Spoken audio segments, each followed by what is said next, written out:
Hi friends, Malayalam నుంచి ఇంకో super hero movie వచ్చింది. అదే కొత్త లోక.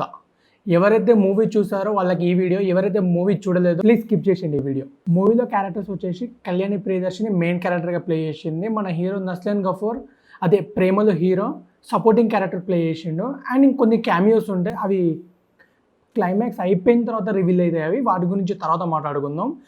ఇంకా మూవీ విషయానికి వస్తే తీసుకున్న ప్లాట్ సూపర్ హీరో ప్లాట్. అంటే కళ్యాణి ప్రియదర్శి చిన్నతనంలోనే తనకు కొన్ని పవర్స్ వస్తే ఆ పవర్స్ ద్వారా చెడ్డ వాళ్ళని చంపడం, మంచి వాళ్ళని కాపాడడం అనేది స్టార్ట్ అవుతుంది ప్లాట్. ఇక్కడ నుంచి ఫస్ట్ హాఫ్ వరకు ఇదే జరుగుతూ ఉంటుంది.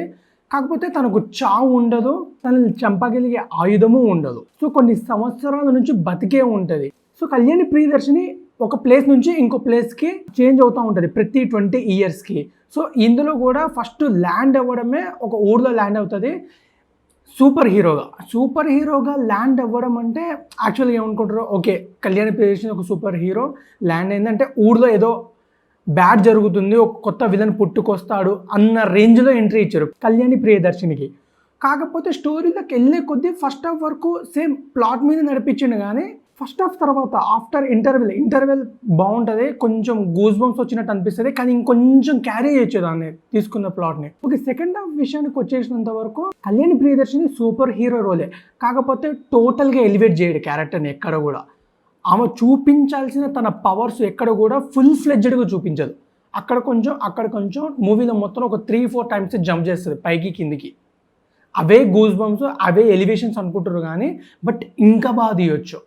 మిన్నల్ మురళి ఎలా ఉంటుంది, సేమ్ సూపర్ హీరో మూవీనే, కాకపోతే అందులో కూడా సూపర్ పవర్స్ వచ్చిన తర్వాత తను ఏం చేయరని చూపించిండు. కానీ ఇందులో అలా చూపించలేకపోయారు డైరెక్టర్. ఈ మూవీ దుల్కర్ సల్మాన్ ప్రజెంట్ చేశారు. టెక్నికల్గా కానీ గ్రాఫిక్స్, విఎఫ్ఎక్స్, కలర్ గ్రేడింగ్, కొన్ని ట్రాన్సిషన్ షాట్స్ ఉంటాయి. అంటే టేబుల్ మీద టీ పడుతుంది, ఆ టీ నుంచి స్కైకి కన్వర్ట్ అవుతుంది ఆ ట్రాన్సిషన్ షాట్. అది కొంచెం బాగా అనిపించింది. అలాంటివి ఇంకో 2-3 ఉంటాయి మూవీలో సీన్స్ కానీ, టేకింగ్ కానీ, సినిమాటోగ్రఫీ కానీ, వాట్ ఎవర్ డైరెక్టింగ్ టీమ్ నుంచి కానీ బెస్ట్ అవుట్పుట్ ఇచ్చారు. హాలీవుడ్ రేంజ్ అంటే కొంచెం మ్యాచ్ చేసేదిలే. కానీ స్టోరీ విషయానికి వస్తే స్టోరీ అనేది ఏముండదు. స్టార్టింగ్ నుంచి ఎండ్ వరకు ఎక్కడ కూడా స్టోరీ ఉండదు. కళ్యాణి ప్రియదర్శిని ఎగ్జాంపుల్గా మాట్లాడుకుంటే అవెంజర్స్, వాళ్ళు ఒక ఊర్లో ల్యాండ్ అవుతున్నారంటే ఆ ఊర్లో ఏదో బ్యాడ్ జరుగుతుందని మనకు అర్థమైపోతుంది. సేమ్ కళ్యాణి ప్రియదర్శిని ఎంట్రీ ఇచ్చినప్పుడు కూడా ఓకే ఈ ఊర్లో ఏదో బ్యాడ్ జరగబోతుంది, ఎవడో విలన్ గాడు వస్తాడు, పెద్ద ఫైట్స్ ఉంటాయి, పెద్ద ఎలివేషన్స్ ఉంటాయి అనుకుందాం. కానీ ఏముండదు, చాలా అంటే చాలా నార్మల్గా వెళ్తుంది ఆఫ్టర్ ఇంటర్వెల్. ఓకే, ఈ మూవీలో కూడా విలన్ ఉంటాడు, విలన్ లానే చూపిస్తాడు. ఒక కాప్ రోల్ ప్లే చేసే పర్సన్ ఉంటాడు, వాడిని స్టార్టింగ్ నుంచి ఒక సైకోలా చూపిస్తారు.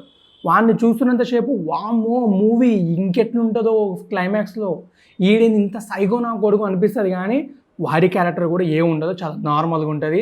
అలా వచ్చి ఇలా చచ్చిపోతాడు క్లైమాక్స్లో, అంతే. మూవీలో 2 క్యామియోస్ ఉంటాయి భయ్య.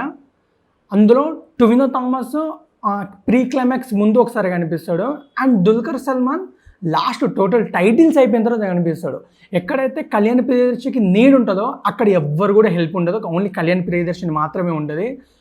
ఆ సీన్కి ఎవరన్నా సపోర్టింగ్ క్యారెక్టర్గా వీళ్ళ క్యామియోస్ కూడా ఉంటే కనుక సినిమా ఇంకో లెవెల్లో ఉండేది. కాకపోతే అది వర్కౌట్ అవ్వలేదు. టోటల్ టైటిల్స్ పడి వెళ్ళిపోయే మూమెంట్ వచ్చిన తర్వాత వాళ్ళ నెక్స్ట్ ఎండ్ క్రెడిట్ చేసుకోరు సినిమాకి సంబంధించి తప్ప. క్యామియోస్ పెద్దగా వర్కౌట్ అవ్వలేదు ఈ మూవీలో, అండ్ అవసరం కూడా లేదు ఈ స్టోరీకి ప్రకారం చూసుకుంటే. మూవీకి తీసుకున్న ప్లాట్ మాత్రం ఎక్స్ట్రాడినరీ ప్లాట్. దాన్ని గనక అనుకున్నట్టు తీసుంటే కనుక కలెక్షన్స్ ఇంకో రేంజ్లో ఉండేవి. అన్ఎక్స్పెక్టెడ్గా వచ్చి పెద్ద హిట్ కొట్టింది అన్న టాక్ వచ్చేది, కానీ వర్కౌట్ అవ్వలేదు. ఓవరాల్గా అయితే మూవీ బాగుందంటే బాగుంది, చూడొచ్చు, 1 టైం వాచబుల్. ఇంటర్వెల్ వరకు అయితే చాలా ఎగ్జైటింగ్ అనిపిస్తుంది. ఇంటర్వెల్ తర్వాత క్లైమాక్స్ ఎండ్ వరకు కూడా మీకు అంత ఏమనిపించదు. ఓకే, మూవీ పరంగా నాకు వచ్చేసి ఆ విజువల్స్, ఆ టేకింగ్, ఆ బీజిఎం ప్రతి ఒక్కటి టాప్ నాచ్ ఉంటాయి. చాలా బాగా నచ్చింది నాకు. ఇది నా ఒపీనియన్ కొత్త లోక మూవీ గురించి. మీరు కనుక మూవీ చూస్తుంటే ఎలా ఉందో కామెంట్ చేయండి. ఈ వీడియో కనుక మీకు నచ్చినట్టయితే లైక్ చేయండి, షేర్ చేయండి, సబ్స్క్రైబ్ చేయడం మాత్రం మర్చిపోకండి. Thank you.